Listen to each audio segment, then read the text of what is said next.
Representative Matt Gaetz, who's reportedly under investigation for his part in potentially sexual trafficking of folks and potentially including minors. He took his hateful show on the road, teamed up with Marjorie Taylor Greene to speak to a crowd in Georgia to find out which one of them can say the dumbest, most un-American things in front of a cheering crowd.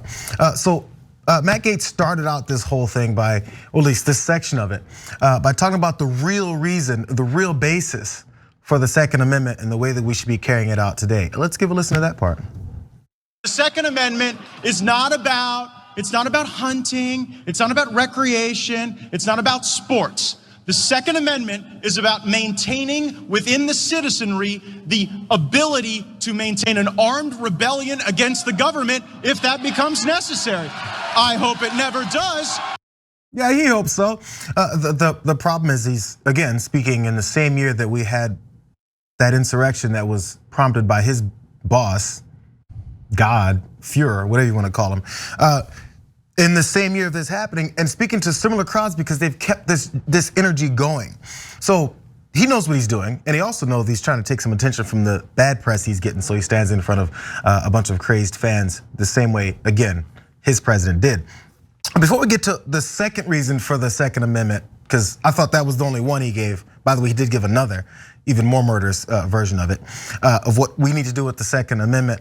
I want to first talk about that part, because the separation of these two is already necessary in my mind. 15% of Americans and a much greater percentage of Republicans think that because, quote, because things have gotten so far off track, true American patriots may have to resort to violence in order to save our country. And over 40% of people who follow extreme right-wing media believe that. And 27% of Fox News viewers believe that. So they're saying we might have to resort to violence. That is a significant chunk of Republican voters now. So now here comes Matt Gaetz to pour fuel all over that fire and go, hey, Second Amendment isn't for hunting. It isn't for sports. It's to murder people in the government. If you don't like what the government is doing, you pick up your guns and you use it against them. No, you tell me what you do with a gun against government officials if it isn't to kill them. Are you having tea with them with the gun? No. You're saying if you do not do what I tell you to do as a right winger, whether I won or lost the election doesn't matter. I have a Second Amendment right to murder you. That is not what the Second Amendment says. And so look, just admit it, right wingers. If you agree with Matt Gaetz, and I've been saying this for, by the way, not just years, maybe decades. All these guys are like, oh, it's for government tyranny. So what are you gonna do? Kill cops? Are you gonna kill our soldiers? Which Americans are you going to murder with your guns in exercising your Second Amendment rights? Because if it's not for hunting and it's not for sports and it's not to defend yourself in your home, and you're saying go do something about the government officials, that's what it's for, you're telling them to kill people, including the first people they would kill is cops. So, oh yeah, we're Blue Lives Matter. Republicans are dangerous and they're liars through and through. And the crowd went wild. Go ahead, Mike. You know, I would say that this is like par for the course, something that's been going on for a long time, and this has been a movement that's been a part of the gun rights, so-called gun rights movement for a long time. Where they basically have been arguing that the true reason for the Second Amendment is to assassinate political leaders. And Marjorie Taylor Greene, who was stripped of her committees, but she remains in Congress because of the support of people in the Republican caucus, was calling for the killing of Nancy Pelosi, calling for a violent political violence against her opponents, her kind of scary obsession with AOC and other members of the squad. And so the Republican Party has started to grow and build this kind of undercurrent of political violence, preparing their voters for it. And January 6th, I mean, just today, they failed to pass a bill to investigate what was an attack on their own person. Republican senators and Republican Party officials are so frightened of their own base that they refuse to even investigate an attack on the Capitol, an attack that threatened them. They had to run away and hide from, where people literally smeared human feces on the wall. They built gallows outside. They chanted, "Hang Mike Pence." when Matt Gaetz goes out there and says this stuff, it's part of a large strain. And what's concerning to me is growing political violence that began before Trump, but has been accelerating faster and faster. Some people may think, Mike, that when you say that they're afraid of their own base, that you're just saying that. They've actually said it. People like Liz Cheney have talked about the reasons why Republicans say the things they do and vote the way they vote and worry about their radical supporters, is that they're afraid they're gonna get harmed and threatened by them. So are you doing their bidding, or are you agreement with them, or are you just afraid of them because they're so dangerous?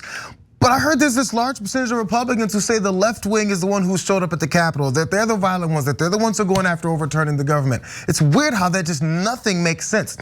Speaking of things not making sense, let's keep a tally. Remember, Matt Gaetz told us that the only reason for the Second Amendment, not sport, is to take over your government. He doesn't want it to happen, but he wants to make sure that you have your arms there to take over a tyrannical government. Now, that was the first reason. Let's listen to a second reason. It might have something to do with Silicon Valley people, not sure which part, but there might be a second reason for some reason. Let's listen to that part.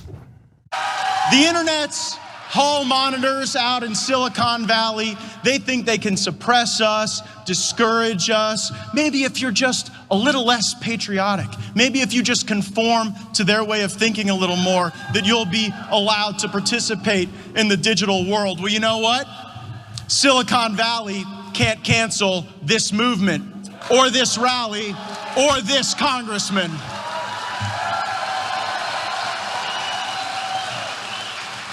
We have a Second Amendment in this country, and I think we have an obligation to use it.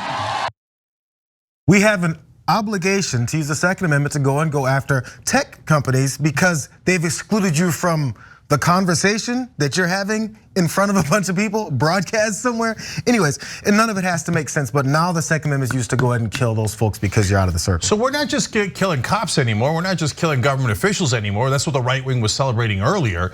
Now we're killing random people in Silicon Valley because they wouldn't let us say racist things online. So we should go murder them. He said you have an obligation to use your Second Amendment rights. Second Amendment rights in this case is nothing but weapons. That's what the Second Amendment is. You have a right there gun, and now you have an obligation to use that gun against my political opponents.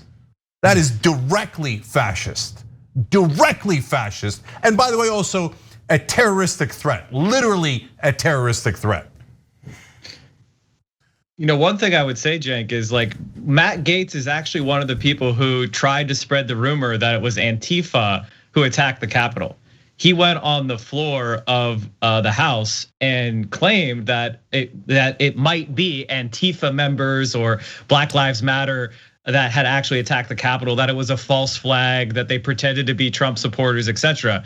So this guy is an extremely violent and dangerous liar. Thanks for watching The Young Turks, really appreciate it. Another way to show support is through YouTube memberships.